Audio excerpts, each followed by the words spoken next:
Sebuah kisah tentang seorang penjaga jembatan di London, Inggris.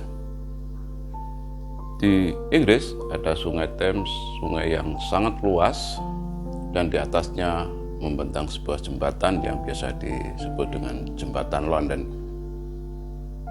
Saat tidak ada perahu yang lewat di sungai Thames itu, jembatan berfungsi seperti biasa.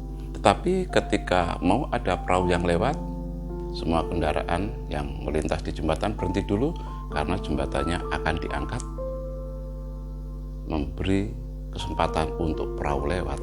Setelah perahu lewat, jembatan akan diturunkan kembali dan jembatan berfungsi sebagai transportasi darat.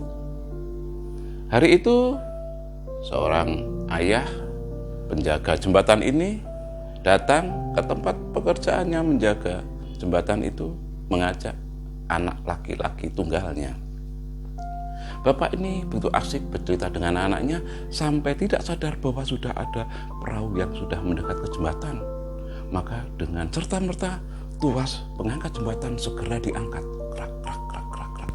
Perahu semakin dekat. Tetapi ketika kira-kira sepertiga jembatan terangkat, dia mendengar jeritan di belakangnya. Ketika dia menoleh, dilihat anaknya terjepit tuas.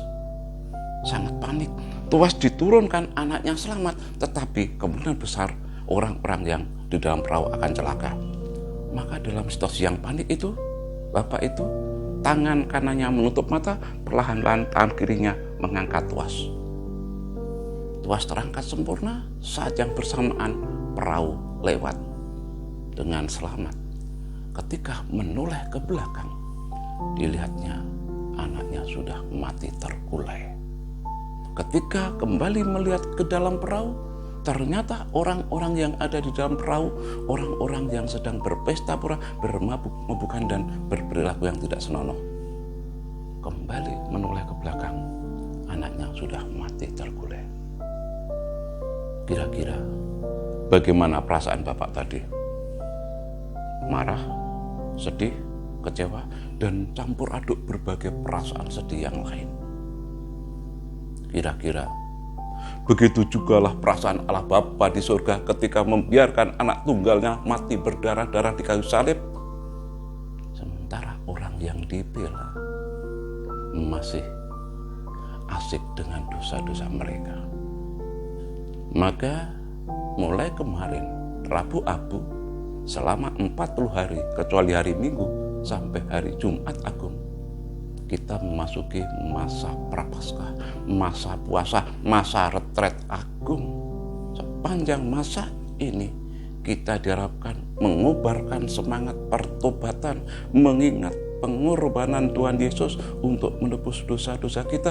Maka hari ini Yesus menasihatkan pada kita, hendaklah kita mau menyangkal diri, rela memikul salib dan setia mengikuti Yesus. Ada banyak penderitaan yang terjadi dalam hidup kita karena konsekuensi dari perilaku kita sendiri. Itu bukan salib. Mengatakan, ya walau saya lelah, capek, harus tetap bekerja, memang salib harus saya pikul. Bukan salib kalau ngantuknya karena begadang semalam-malaman. Memikul salib antara lain ketika kita melakukan kebaikan, kurang dihargai, bahkan dijahati, disolimi oleh orang lain, dan kita tetap berusaha bersabar menerima semuanya dengan ikhlas. Saat itulah kita sudah atau kita sedang ikut memikul salib. Hari ini kita diingatkan bagaimana kita senantiasa berusaha bersetia kepada Yesus yang sudah rela wafat untuk menebus dosa kita.